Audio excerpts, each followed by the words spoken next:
Disneyland is full of history. You take a legendary attraction like the Matterhorn, for example, and you just know that there's a story there, but not just about the attraction itself. In some cases, like with the Matterhorn, there's more to tell from well before the attraction ever existed.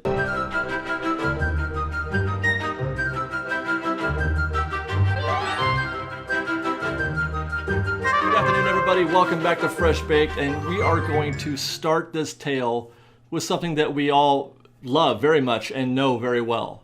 That's Matterhorn Mountain, an image that has served as an icon of Disneyland for more than half a century. So much so that I would be willing to guess that there is a significant percentage of fans of the park that believe it to have always been there since the opening in 1955. But obviously, no, there was a time before the Matterhorn. There was a time at Disneyland when the Matterhorn didn't exist. No toboggans, no Herald, a time when there was no mountain at all. Well, actually, there was a mountain, a hill, and that's our story for today. This is not a Matterhorn video. This is a video about what was there before the Matterhorn. Before the Matterhorn, there was Holiday Hill. And in this episode of Fresh Baked, we're going to go back in time to learn more about this odd little piece of Disneyland history and how it one day evolved into the now legendary Matterhorn Mountain. The Matterhorn opened on June 14th, 1959, but before then, there was Holiday Hill. Now, you may never have heard of it because it wasn't much more than its name. In fact, it was probably less than that, as it actually had nothing to do at all with holidays, or any holiday for that matter. Now, if you know me, you know that there's two things that I love very much: Disneyland construction and dirt. And that's just how Holiday Hill began. It was born of the dirt dug up for the foundation of Sleeping Beauty Castle and the surrounding moat. It's the original Mount Spielberg, but you probably should be a diehard Fresh Baked fan in order for you to understand that reference. So Disney has this large pile of dirt sitting on a portion of the Disneyland property that was not being used. At this time in 1955, there was no plan for this section of land next to Sleeping Beauty Castle. Now, actually, let's just sit and reflect on that thought for just a moment. There were parts of Disneyland that were undeveloped, vacant, unused. Can you even get your head around that? Because I cannot. So they have this unused piece of land atop which sits this huge pile of dirt, and that's the way it sat for a little while, just a pile of dirt. But to remove the dirt from the property was actually a pretty expensive endeavor at the time, and since there were no plans, Walt just said, let it sit there. And let's pause again to reflect on that, because there's many of us want to sort of wax poetically about modern Disneyland versus 1950s era or 60s era Disneyland and think about how much wonderful or more wonderful it was back then. But the reality is that the park was largely undeveloped, unkept, and in some ways quite unattractive, i.e. a huge pile of dirt sitting right next to Sleeping Beauty Castle. But I digress. Let's get on with the story. You've got this huge pile of dirt, and often would be the case that when it was a windy day, or the dirt would get swirled around and spread across the park in various ways. So Walt sought the help of his horticulture team, Bill Evans, legendary Bill Evans, to plant some shrubs and other landscaping in order to compact the dirt to keep it in place a little better. Now, initially, guests were not allowed on the hill. It was not an attraction per se. There was a fence around the perimeter of the hill, but that didn't stop guests at the time. Very often, you would find some that would hop the fence and try to scale the top of this 20-foot hill. And in this way, they could, gaze upon the vista of Disneyland, which I must say would have probably been quite amazing. Or maybe for some, it was just the excitement of jumping a fence to climb the top of a hill and do something that you weren't supposed to do. Or maybe it was just to find a tree so that you could take your date up to the hill under the tree and make out for a little bit, as is the legend. Actually, let's take a look. Let's take a look at some photos of the area to get a better idea of just what was Holiday Hill. You can see that in this shot that the area wasn't exactly fit for guests. Just dirt and shrubs, and probably not at all safe. Here's a shot from inside the walls surrounding the hill, which again is not exactly an impenetrable fortress. And while we're at it, here's a shot of Walt Disney himself standing on top of Holiday Hill. Now, I'm not sure what the occasion was though, but there he sat. Now, eventually, Walt decided, since they had no plans to remove the hill, and it was going to be there for a little while. They might as well make something of this hill to dress it up a little bit. At first, something a little bit more ambitious was planned.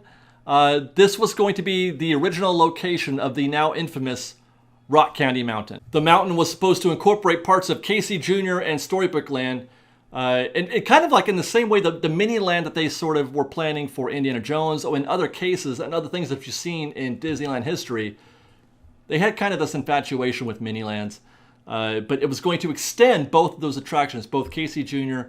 and Storybook Land, but it wasn't going to be built in Storybook Land. The actual Rock Candy Mountain was going to be built on the site of Matterhorn Mountain. Casey Jr. would weave its way around the mountain, while the canal boats would go through some caverns underneath the mountain. And would you believe that the actual early model, the early attempt at building Rock Candy Mountain was with actual candy? And that's what doomed the attraction in the end. Disney legend John Hench said that the ride would look unappealing to guests. He called it a tummy ache waiting to happen, and Walt agreed eventually, and the project never even broke ground.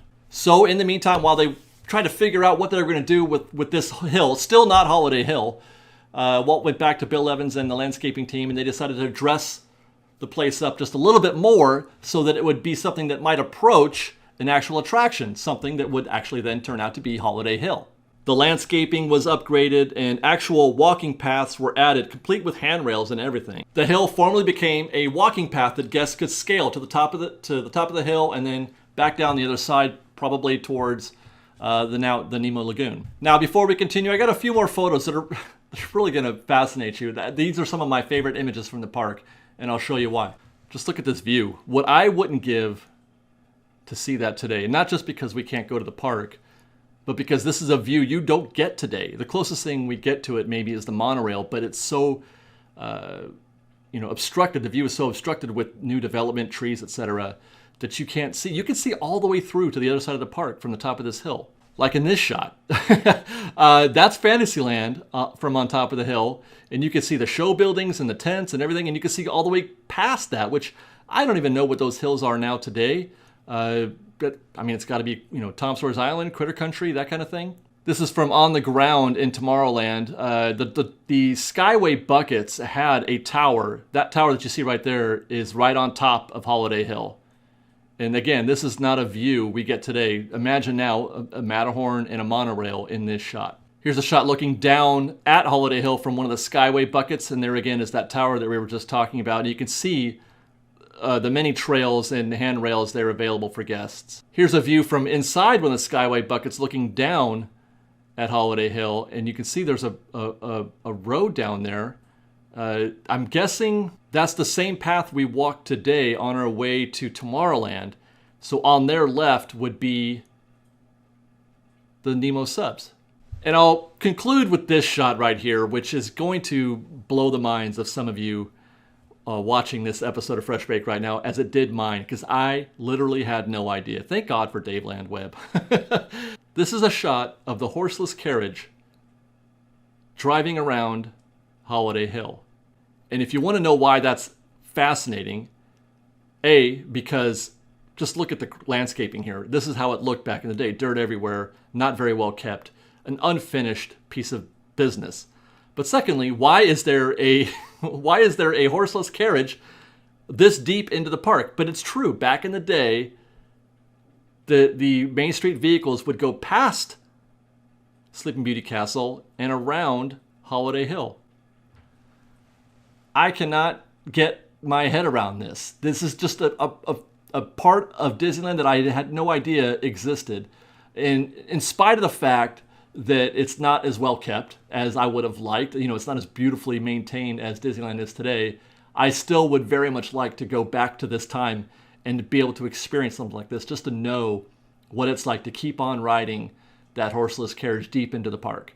Now, to continue on with our story, we know that Walt was ambitious, always with new ideas, and those ideas often started with something small and then grew as his imagination grew, just like Disneyland. In fact, you could even say that Holiday Hill is a microcosm of Disneyland in its story, its progression from something small to something very, very ambitious and impressive. But we're still not at the end of our story because there's a little bit left in between Holiday Hill and the Matterhorn. You see, when Walt first decided he wanted to do something with that hill, to make something of that hill, his first idea wasn't Matterhorn. His first idea was actually a Wild Mouse coaster, you know, like Goofy Sky School.